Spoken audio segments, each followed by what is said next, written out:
And Theresa, you can take it away, dear. All right. Thank you, Ramin. For those of you that may not know me, my name is Theresa Gilliard-Cook. I'm the Associate Director of Instructional Design in the Division of Extended Learning at SUNY Oswego. We've been asked multiple times to discuss this federal regulation pertaining to regular and substantive interaction. There's a lot of technical things in here, but I will distill it down into simple points. The one thing I do want to point out is that the instructional designers are here to help, and that we do have resources to assist faculty in determining how to integrate RSI into their fully online courses. There we go. So some quick background is this regulation was put out by the Department of Education back in July of 2021. And this regulation did three different things. It really talked about the differences between distance education and correspondence education. It really outlined much more broadly, not broadly, much more, with much more,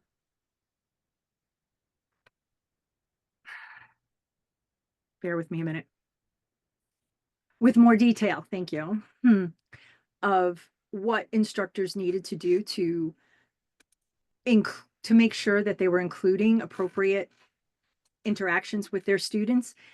And one of the other big things for the student perspective are it can impact their federal financial aid if a course does not have regular and substantive interaction, which again is the differentiation between distance education and correspondence education. So there are 5 distinguishing features of online education. So distance education should be delivered through an appropriate form of online media. And in most cases, this is usually through the internet, usually through a learning management system or some kind of system where students can go and get the materials when they need to. Because one of the big things with online is the fact that students are not required to be at a certain place at a certain time. According to the Department of Ed, that the instructors must meet accreditation requirements for the subject matter.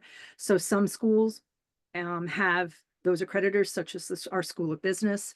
And so those individuals should meet the criteria that's necessary to teach the subject matter. There should be at least 2 forms of substantive interaction, and we'll talk a little bit about what those different things could be in a little bit. There must be some scheduled and predictable opportunities for interaction with the faculty and the student. And again, we'll talk more about what that really means, but that could be, again, something scheduled would be a discussion forum, and it's usually ends at a certain time. And the other big thing is that instructors must be responsive to students' requests for support. So any interactions with the student where they're asking for assistance in some way, shape, or form, the instructor must respond to assist that student in some way, shape, or form, whether it's referring them to the appropriate place or to provide opportunity for them to interact with the instructor one-on-one should it be necessary. So this table is taken from WCET, and this is how they put it out there. But the couple things I want to point out is how they change what the previous interpretation was and how now the more detailed interpretation is, particularly when you're looking at what they mean by substantive. And what they're talking about with substantive is they've outlined 5 specific things that should be included in all online courses. At least 2 of them should be provided within the class. And then the regular interaction, again, goes back to what is scheduled and what students should be doing to be able to interact with their instructor. So really, what's this mean? And as Ramin said, it's now a federal regulation. But the other thing I want to point out too is that regular and substantive interaction, this kind of interaction between instructor and students, is just a hallmark of effective teaching in online courses. But it's also effective in many other modalities as well. It's just thinking about how you do it differently in each modality. So, and second, my experience and that of my team with working with faculty, particularly as they develop online courses, is that faculty are already doing a lot of this. They just don't realize it. So there are three characteristics of RSI. It's initiated by the instructor, it's frequent and consistent, and it's focused on the course subject. So these next few slides outline some really specific things as to what it is and isn't for each characteristic. So as you can see here, and I'll just talk about the first two examples in the what is and what it is not. Again, one of the things we always encourage faculty to do when they create discussion forums is that they actively facilitate. Doesn't mean they need to respond to every student, but they need to be active in there as they look at what students are saying. It's okay to, and questioning, okay, and thinking about it almost how they would do it in the classroom, especially when you see students are just at that point where things are making sense, and it's just another way to encourage them. So why would you think this? Or for another way, I appreciate your comment on Joe's post. However, how else could we think about this? And it not only engages that student, but also engages the other students. What it is not is that your student just happens to drop by during office hours. And again, with fully online courses, we encourage faculty to have scheduled office hours. It is true just that students may not show up, but then again, you never know. So those are just a couple of examples of how it can be initiated by the student. Or I'm sorry, by the instructor. So the next one is where that feedback is frequent and consistent. So again, we'll just talk about the first one, what it is, and in the second part, what it is not, just the first one. So you routinely post announcements, send messages that you have specifically written for the course. So for example, each week, there's a couple ways to do this. Each week, you just send out a message and remind students, here's what you have to do. You can also, this is a great place to do that segue, where when you think about it in your face-to-face class, you do your wrap up and you segue into the next unit. Well, this is a great place to do that too. You can say, we talked about this, this, and this, and it's a great thing to do too when you bring in the discussion forums. As many of you participated in that, one of our big areas that had a lot of activity was on this particular topic. But the other things that were interesting was, Mary and Alice talked about this. And this was really an important component too. So you can even call out your students. And again, that's another way for students to know you're active in there. And it's another way to demonstrate that your feedback to all of your students is frequent and consistent. But the other way is to, no, that's the next part, sorry. But then, at the start of every course or every online course, we always encourage faculty to send a welcome message to say, hey, the course is open. Here are your next steps. And so those are some different ways, again, to show that your interaction with your students is frequent and consistent. The last one is it's focused specifically on the subject matter.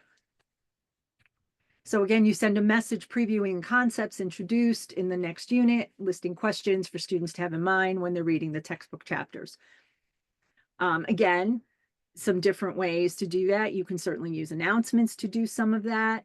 You can certainly do that within the context or the content within your course. If, for example, if using a module at a glance, as you introduce each module in there are you could talk about some things you want them to really think about. And in there too, you would have some other things like their to-do list and what the objectives might be. So those are another way to show interaction. The other thing too, as what it is not, is that you remind students of the course attendance policy, which again, you don't take attendance necessarily in fully online courses, but you can remind them of other policies too. For example, policy pertaining to artificial intelligence or some other things, but that's just basically focused on the course. Broadly, it is not necessarily focused on the subject matter.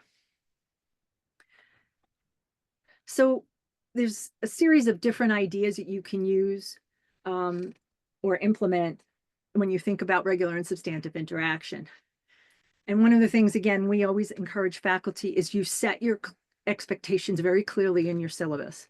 We do have and provide faculty by request, and a lot of times if we work with them one-on-one, we provide a printable, accessible syllabus that has a lot of these pieces in it.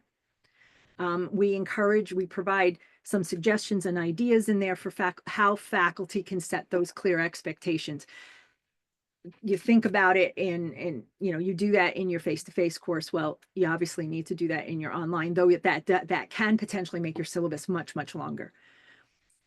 Again, thinking about how you let your students know you're engaged, and by sending, course messages throughout the semester. So of course, it could be at the start of every module, but then other things too, perhaps midweek, or you're seeing something going on. Maybe students are starting to respond to their discussion forum and you're seeing, they're not grasping this content too well.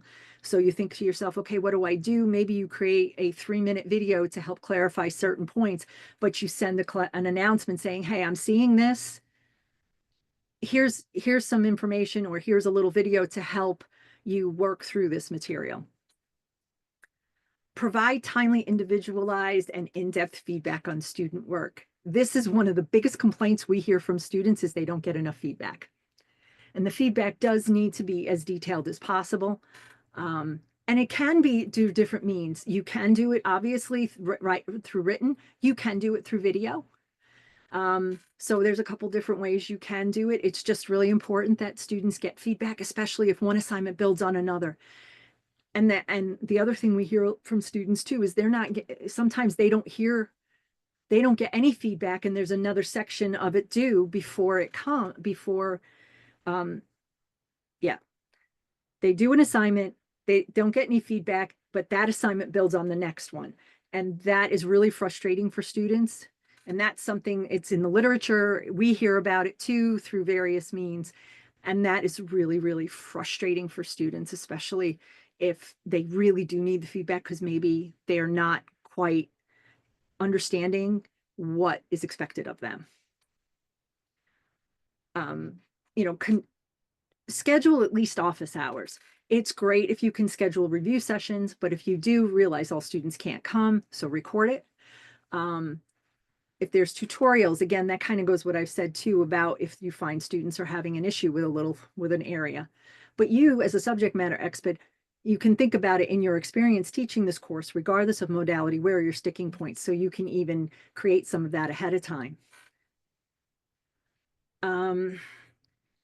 Whatever tools you choose to use outside of the learning management system, or even within the learning management system, think about it, how it makes it easy to document. Should you ever be asked how things are going in your course, or if being asked, how are you interacting with your students? Collect midterm feedback from your students. You can do a very simple, quick, anonymous survey. 3 simple questions, for example. What's working? What isn't working? It could be just 2 questions. What do you like? What do you don't like? What things aren't clear to you? It could be just something really quick and easy, but if you do it anonymously, you're more likely to get students to respond. I'm not saying it always happens.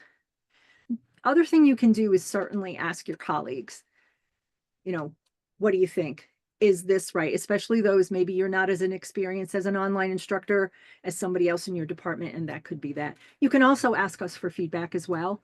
We can certainly take a look and help you figure out what else you could do if necessary.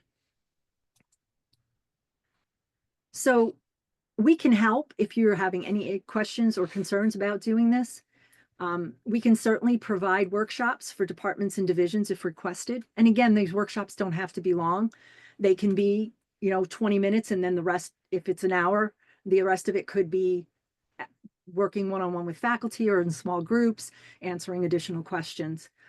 We're always available for individual consultation, not only regarding RSI, but other instructional design services and support.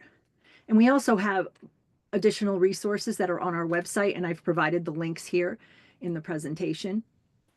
I can certainly send it out. I also did include the QR code at the beginning, and there should be one. Okay, well, and there's the QR code, but if you need, I can certainly send it to you. I can also put the link in the chat if that would be helpful. All right, let me get out of this. And I'm going to stop sharing for the moment. Questions anybody has?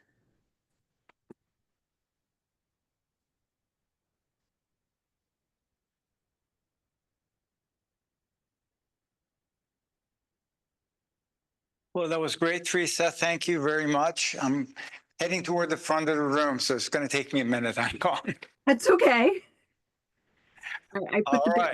I put the bit.ly in the chat. If anybody has any questions, please feel free to reach out to the instructional design team. The easiest way to reach out to us is through the help desk, because then that makes sure that things don't get lost along the way. And if a member of the team is out, your question will still be answered. All right.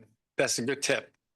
Thank you very much. And we'll continue on with workshops this afternoon. That was great. Thank you, Theresa. You're welcome.